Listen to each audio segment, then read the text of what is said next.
Please join me in welcoming Mr. John Zinkin for his topic. Thank you very much. Good morning, everybody. It's an interesting subject, diversity, and I think I should preface my remarks by saying my last boss, the chairman of the SC, was a woman, and the current boss, the chairman, is also a woman, which is the governor of Central Bank. So although Malaysia may not have that many women on boards, it clearly has women in very important positions. So, we're not doing as badly as it looks. I think the other thing to say is, the SC and the Code has said that by 2016 we should have 30% of women on our boards. Why is that not a quota at the moment? Because it's a target. But one of the things that is very clear, and this is the experience from Norway, is you start with a quota, but you start with a target, but you end up with a quota, and there's a simple reason for this. I hope to show that the case for having women on boards is irrefutable. The problem is that you have men on boards, and we haven't worked out what's in it for the men to give up their seats to women. So men will continue to resist. They'll use all sorts of excuses, and when you get to 2016, if the Norwegian experience is anything to go by, that target will become a quota. And then, of course, we'll have a problem that we'll be scrambling to look for qualified women to get on boards, which is what happened in Norway. So what I'm going to cover briefly is the case for diversity, then how that works in terms of board composition, and then perhaps, if we've got time, managing the dynamics of diversity, because actually diversity creates opportunities, but it also creates problems, and then what are the 3 steps to success? So let me start with the moral foundation. Let me start with 2 quotes from the Quran. The first is basically saying, look, women and men are made equal. And if women and men are made equal, why don't we have more women on boards? Why don't we have more women in senior positions? So we start off, the Quran itself recognizes the fact that we should actually give women more opportunity. The second quote from the Quran is actually that there is diversity in mankind, and therefore we should also be looking at not just the gender diversity, but the diversity that comes from the richness of people's different experiences. I won't read the quotes because you can read them, and anyway they're in the CD, but the basic point I'm making here is we have a God-given moral foundation for why we should have diverse boards. This is not just about economics. The second thing about diversity is the perils of groupthink. About a year and a half ago, there was 2 articles on the same page in The Economist talking about why companies had actually failed.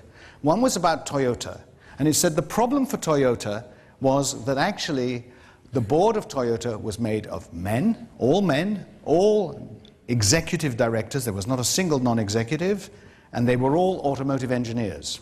And they went on to say, what would have happened if they'd had a German woman on the board? Would Toyota have had the quality problems that it ran into? Peril of groupthink.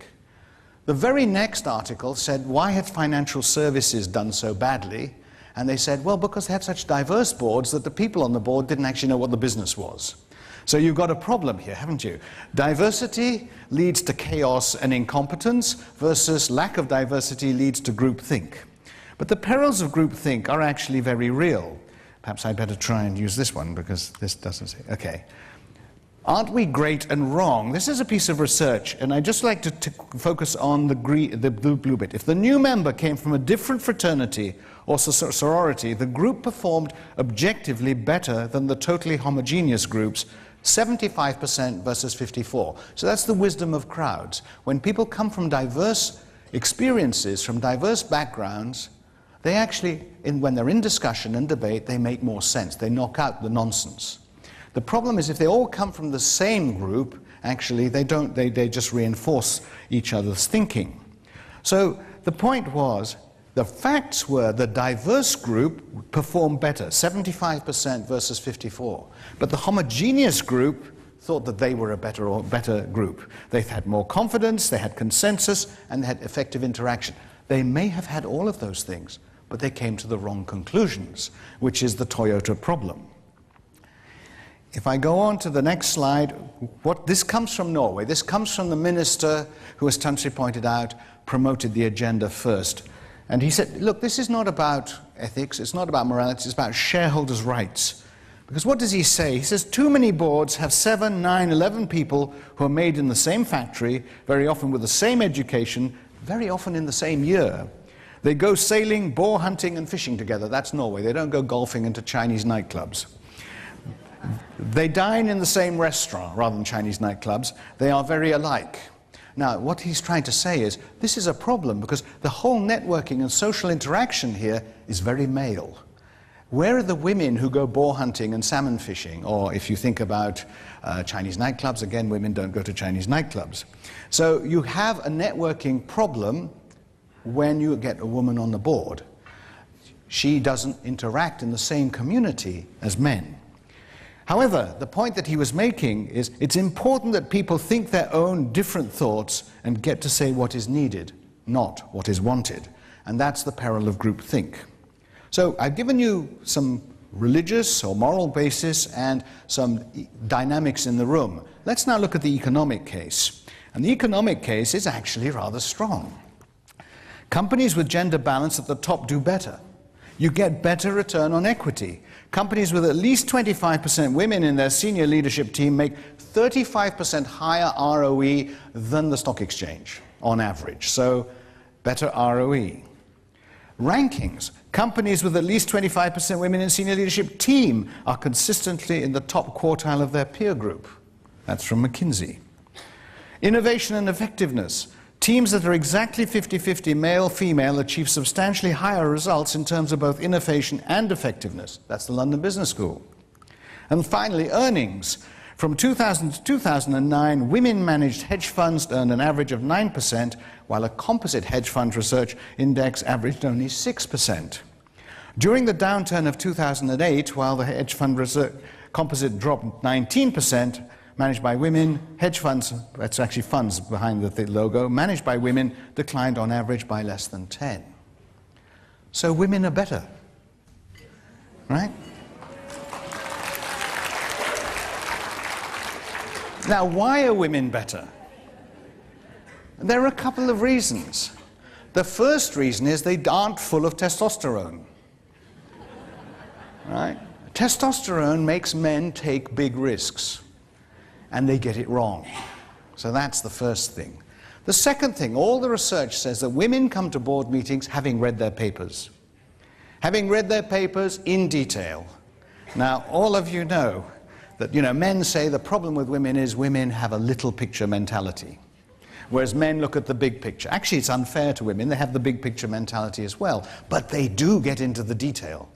And they don't let go. And they don't forget.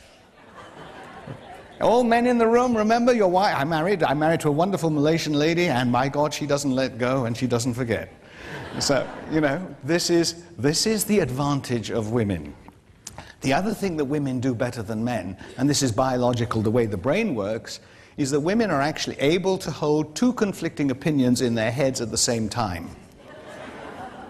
Men find that very difficult. We call it focusing. You call it multitasking. But the advantage of all of this is that you can actually have a better debate when you have women on a board. For a third reason, which is that, remember those men who all go salmon fishing and boar hunting together? They have social dynamics that make it very hard for them to either challenge the chairman or the CEO, to look silly.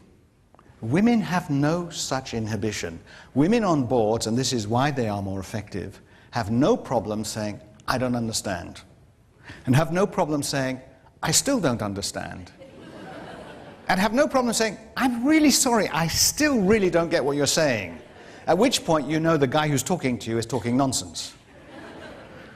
That's a very important challenge process that men are scared of doing because they don't want to lose face. So what apparently happens is once a woman says, I don't understand or I don't get it, the men say, somebody in the room has given us permission now to say, yeah, she's right, what is it that you're really trying to explain? So having a woman on the board allows you to do something completely different. The problem with just one woman on the board is she's alone. And if you have two women on a board, that feels a bit like a conspiracy between the two of them. Whereas 3 women on the board, that's why it's more than 25%, because you think of boards are typically from 7 to 11 members. 3 women on the board actually gives you some really positive dynamics. So that's the first case. That's the case for gender. And gender, I think, it's unanswerable. There is a really important case why we should have more women on boards. The problem is women actually don't really want to go on boards. And that's because they have lifestyle choices, and also because they've been looking at the sort of men who get on boards and saying, if that's what I've got to be like, I don't want to do this. And that's a perfectly reasonable choice. And indeed, as you're probably discovering, being on a board is getting harder and harder and more demanding. So maybe they're not so stupid after all. But when we're looking at this, there are 9 questions we have to ask ourselves. How do we balance between company-specific and other experience? That's the Toyota dimension versus the financial services industry. The Japanese would say, making cars is really difficult and very technical. You better have people on the board who have granular understanding of how to do this business. And indeed, we in Iclif, as we train boards of financial institutions, one of the points we're making is, by the way, you're on the board of a bank or an insurance company, you'd better really understand how this business works, because you have a responsibility not just to shareholders, but to society as a whole, not to get it wrong. How to balance between local and global experience? Well, you know, all the, what I would call the jago kampongs are being asked to go out and become jago antarabangsa. Well, you go out and you start competing in Qatar. It's very different from competing in Malaysia, particularly if you're part of Malaysia Inc. and you get, a pass. You've got it slightly wrong, well, we'll help you. But you go and get your quotes wrong in the Middle East, they'll kill you. And so you lose money. So you have to understand that it's a different world outside your national boundaries. How do you balance between specialists and generalists? Well, the sum of human knowledge is doubling every 4 years. So if you don't know 4 times more than you did 4 years ago, and I don't, we're losing out in our market share. So what's happening? We're knowing more and more about less and less. It's called specialization. And yet, as a board, you have to take a general big picture. So how do we balance between generalists and specialists? The specialists are diverse, the generalists may be the homogenizing factor. How do you balance between professions and personalities? Well, we know we need an accountant on our board, because the law says the chairman of the member of the audit committee must be a qualified accountant. But that's the only profession we have to have on the board. What other professions should we have, and how do we balance that against the personalities and the dynamics of the board? And remember, a board of more than 11 people is not an effective board. So the temptation is to say, okay, John, let's put on all these extra people, but then you haven't got a board, you've got a committee, and then you then have an exco, and then once you have an exco, you've disenfranchised members of your board. So what diversity do we need? I don't know the answer, but we need more than just gender diversity. What does it bring to the board? Better decision making, because it brings better debates. It may not bring better answers, but it will bring better decisions. How do we prioritize diverse experience? Do we put women first, old men first, young men first? I mean, how many people, the Gen Y are completely different, millennials are different again, so why don't we put young people on our boards as our markets have to tackle and face young people? How do we pay for diverse experience? If we're going to get some senior person from abroad to come on the board, are we going to pay them Malaysian directors' salaries? They won't come. Especially if they're Americans who are going to, the average American non-executive director is making $350,000 US per directorship. So just convert that into ringgit, that's 350,000 ringgit per directorship, which is the sort of usual exchange. No, normal directors in Malaysia aren't making that sort of money. So there's a problem. And where do we get them from?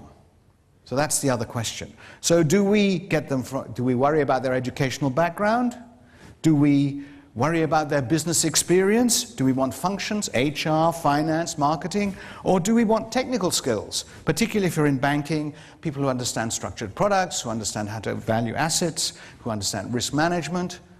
Again, you've only got a limited number of people you can have on the board.